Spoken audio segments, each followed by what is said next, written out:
Hey guys, it's Corey Ross and welcome to 6 News. Today we're going to talk about Maverick, his backstory and some concept art. So of course this is our new attacker. He's a hard breacher, but I would like to call him actually more of a supportive hard breacher than maybe Thermite or Habana. He's quite versatile indeed and pretty awesome. Now when this image here actually leaked out, I guessed that this was going to be a 50 Beowulf firing weapon. Funnily enough, it's not. It's the M4. It's just a normal M4. In fact, though, he does have a weapon with Beowulf rounds, but it's the AR-15. So I managed to get the right caliber of rounds, but from the wrong gun. So there we go. So his loadout is a semi-automatic AR-15 with 50 caliber Beowulf rounds. Then we have the M4, fully automatic, proper military weapon, along with the 1911 TAC Ops pistol. Of course, his primary gadget is this blowtorch, which goes right through reinforced walls very, very quietly, and that's actually what makes it a very powerful gadget, just how silent it is. And he comes with smoke grenades and claymores. So he's a very supportive character, and he's going to be really good. I can't wait to see this guy getting used in Pro League. We're going to go right down here to his concept arts. So this is the one that's used in-game in the bio, and it looks insane. It's gorgeous. Like, we have this kind of civilian shot on the left-hand side, and then on the right-hand side we have the Afghan shot. It's beautiful. It's so well put together. It is absolutely gorgeous. I'm always impressed with the art they do for this, and that just is insanely good. Then we have some concept art. This is from Afghanistan, and I guess I'm not sure. Like, I don't know if, yeah, so, yeah, this is obviously him. And it looks like people are having parties. It looks like he's basically just fitting right in and talking to people. He's getting intel. Yeah, and he's trusted as well. That's another thing, because he actually ends up staying in Afghanistan for an incredibly long time. He becomes just part of the locals, basically. Now, this one is insane. Like, this is just mental. It looks like he's having fun. It looks like he's really enjoying himself. I think they might be hunting, but I'm not sure. Either way, it's absolutely incredible. Again, great concept art. Now, in this one, he appears to be captured. So he's obviously been held as a prisoner. Big ass rat right here.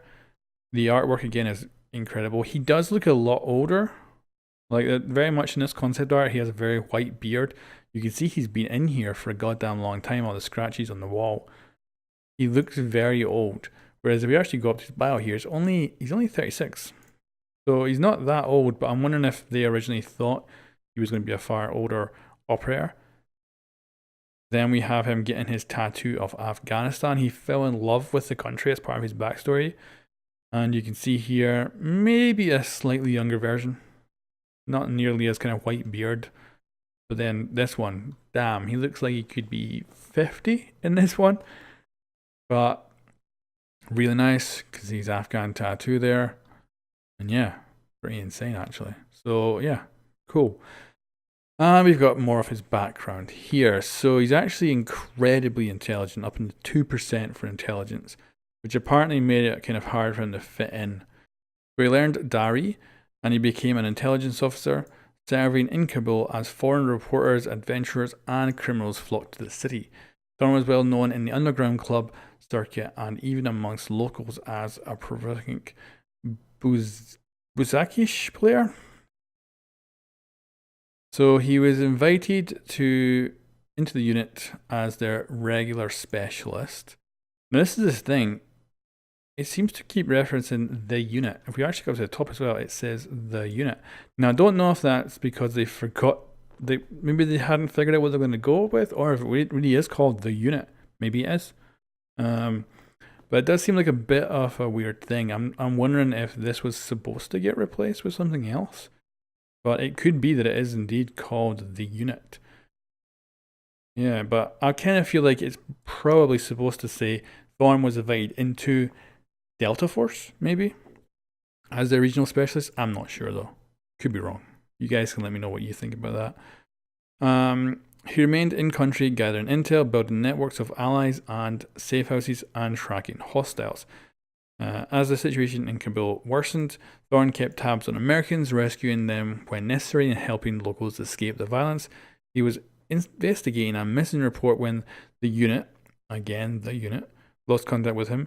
After 2 years of silence, he re-emerged with enough intel, and that's 2 years.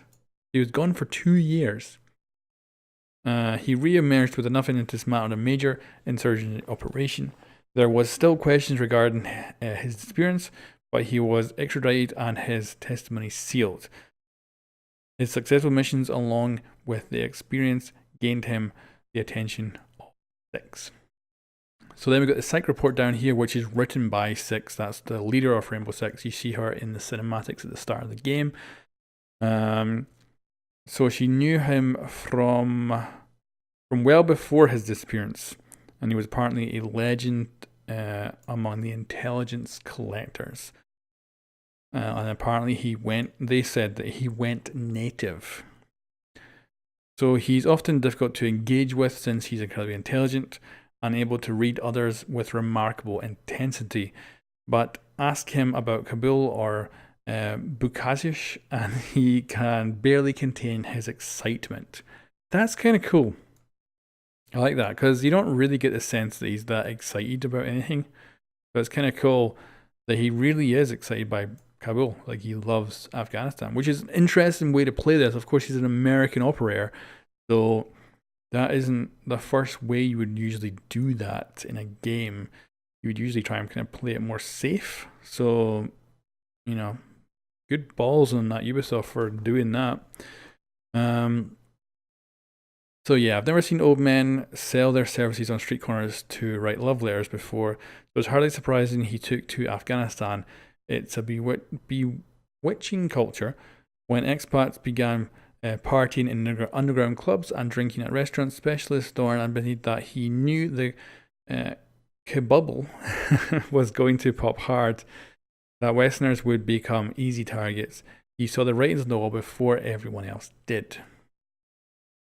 From a young age, Specialist Thorne handled an almost overwhelming amount of sensory input that would have shut down most kids. Instead, he compartmentalized and deconstructed everything around him as a way to function. Now, I don't know if it entirely goes down to what all that sensory input was. It's one reason I think he's internalizes his emotions. His parents were loving but rigid. They barely let him explore his own neighborhood. It's what drove him to join the army, to experience the world he could only dream about. It's hardly surprising Kabul left such a heavy imprint on him. I don't think he emerged from his shell until he started traveling, and even now his mind is with us, but his heart is in Kabul. So Specialist Thorne has displayed a remarkable empathy stemming from his ability to watch, listen, and dissect. People confide in him, and it's why he survived in Kabul as a fly on the wall. I'm still going through debriefs regarding his disappearance. It reads like a terrifying thriller, but the scars that came with his experience have only tied him more closely to Afghanistan. I think his tattoo is a reminder of that life. Now let's go look at his bio in-game. So the bios always have a little bit more information in-game than they do on the website. So we're going to go down to the notes. So this is written by Thermite. I'll admit that not as much work was put into Specialist Thorne's torch as the brimstone. Yeah, I can definitely see that because in-game it looks like someone just slapped it together and it's tiny. But definitely doesn't look anything. I think brimstone's the thermite charge. So yeah, it's really kind of slapped together with like spare parts. So he already had a fully functioning prototype that essentially did what it's supposed to do, albeit a shoddy poor man's version. I gotta say though, it's amazing that he was able to even build the V1 torch with such basic tools. Specialists and I are experts at breaching and entering, but SWAT designed the M120 and Brimstone to raid the enemy and have the blast take them by surprise. When we were presented with Suri, as Thorne likes to call it, we know its most critical aspect was the low volume sound. which is definitely the case with this operator. He's so damn quiet with that breaching tool that you can find yourself getting shot in the head without even realizing there's a hole in the wall behind you. The challenge was retaining that quality but intensifying the acceleration and heat, since the rate at which the prototype flame was streamed would take hours to pierce through. So they added in some additional ingredients and that did the trick, and we got one hell of a torch. Thor insisted that we incorporate that tank he brought back with him from Afghanistan, which he claims has been with him since the beginning, whatever that means. So that's a little message from their mind. So that is of course Maverick. He is quite an operator, aged 36, originally comes from Boston, Massachusetts, and his name is Eric Thorne. The devil is in the details, that's where you'll find me, that's his quote. I don't actually know what that links to at all, but there it is. Yeah, so the artwork really cool, the backstory pretty damn cool, and yeah, I do wonder, maybe the unit is just code name for Delta Force as well, like maybe they don't want to use Delta Force because it would be classified maybe, so maybe it's just the unit, I don't know, it's interesting. Anyway guys, thanks for watching. I've got a video out on Clash's bio along with concept art as well if you want to check that out, and stay subscribed for new content. Thanks very much for watching, I'll catch you next time.